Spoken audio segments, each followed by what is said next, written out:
Lundi 25 novembre 2024, mesdames et messieurs, bonjour et c'est reparti pour la revue des titres de ce matin que nous démarrons avec l'Observateur.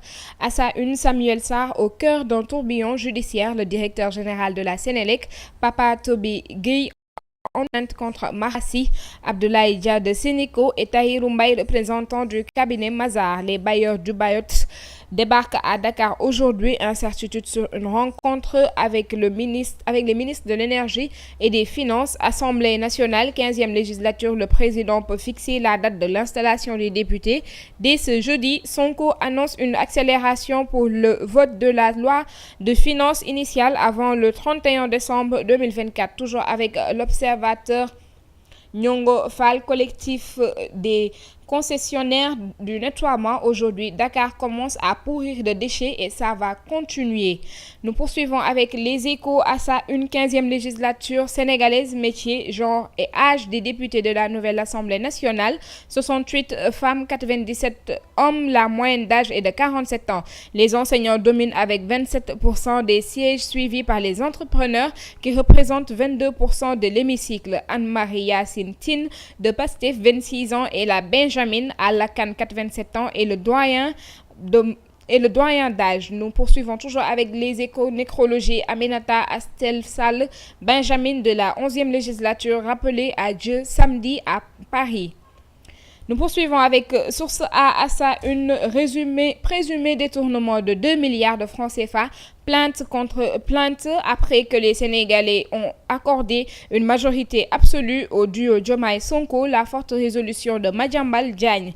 Les électeurs sénégalais ayant décidé le 17 novembre 2024 de voter massivement pour la liste de Pastef et confier les pleins pouvoirs à Ousmane Sonko. Je me donne un temps d'observation, au moins le temps d'un semestre, tout en silence, pour savoir où tout ceci va nous mener. Nous toujours avec Source A. Bougane Gueye Dany réagit aux arrestations de Moustapha Diakhaté et Adama Gueye. L'état de droit est en agonie au Sénégal, devenu le pays de la justice sélective. Toujours avec Tribune, nous poursuivons arrestation en cascade. Bougane dénonce une tentative d'accaparement de l'appareil judiciaire.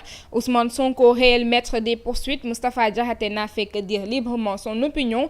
Adama Gueye n'a pas dit plus que d'autres journaux de la place, dont certains défendent le pouvoir. 80 membres de l'équipe de campagne de Sam se cadrent durant la campagne. J'invite l'ONU, les ONG internationales à placer la situation des droits de l'homme du Sénégal sous surveillance. Étudiants, concessionnaires de nettoiement, enseignants, tous en colère. Nous poursuivons toujours avec Tribune. Le ménème de Moustapha Guirassy en visite à Touba, Tivaouane et Kaolack, arrêté depuis vendredi et placé en garde à vue. Adama Gueye et Moustapha Diakhaté déférés aujourd'hui. Nous poursuivons avec Vox Populi. À sa une, Yoff, une fille de 13 ans filmée en train d'être violée. Nouveau bras de fer autour des ordures, 18 milliards et l'image de la capitale en jeu. Les ordures inondent les rues depuis 5 jours. La bronca des opposants. La paire fustige des arrestations arbitraires pour des motifs fallacieux. Bougane parle d'élan vindicatif de Sonko, réel maître des poursuites. Yorodia dénonce le totalitarisme, du moins Abdoul Mbaye vitupère contre l'autoritarisme. En prélude de la journée des Dara prévue le 28 novembre, le ministre de l'Éducation nationale chez les khalifes généraux. Toujours avec Vox Populi, Assemblée nationale, Sonko et ses députés, exigences et enjeux d'une 15e législature. Nous poursuivons avec Tribune. Libération. À sa une, le consortium de privés sénégalais vole en éclats. West African Energy, la guerre totale depuis novembre 2023. Les actionnaires regroupés en 2 blocs sont en tiraillement. Samuel Sarr a été arrêté par la section de recherche suite à une plainte de l'importateur de riz Moustapha Ndiaye qui l'accuse d'opérations financières non justifiées d'un montant de 8,170 milliards de francs CFA sur la base d'un audit des cabinets Mazars, révoqué de son poste de directeur par Moustapha Ndiaye avec le soutien de Hadim Ba et Abdoulaye Dia en l'absence de Arona et de la Sénélec. Samuel Sarr a aussi porté plainte contre Moustapha Ndiaye, Abdoulaye Dia et Tahibou Mbaye de Mazars. Toujours avec Libération. Découverte des enquêteurs, un passeport diplomatique délivré à Amir Abo le 14 mars 2024. Toujours avec Libération, trafic d'ecstasy et de crack. La DIC frappe au cœur d'un réseau à Ngor. Et nous terminons cette revue avec Tribune Sport. À ça, une combat royal.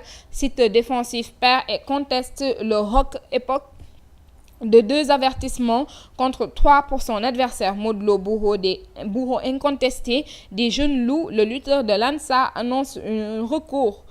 Problème de billets, paiement, tarif de l'hôtel, airball des autorités. Dunk de Desagan Diop, le technicien menace de quitter le banc. On n'est pas une équipe de quartier. On ne peut plus continuer avec ces légèretés. Toujours avec Tribune Sport Afro-Basket avec un record de 3-0. Le Sénégal domine le groupe C. Et c'était tout pour cette revue des titres de ce lundi. Nous vous donnons rendez-vous demain, Inch'Allah. D'ici là, l'information continue sur Presse Afrique TV HD et sur le site www.presseafrique.com.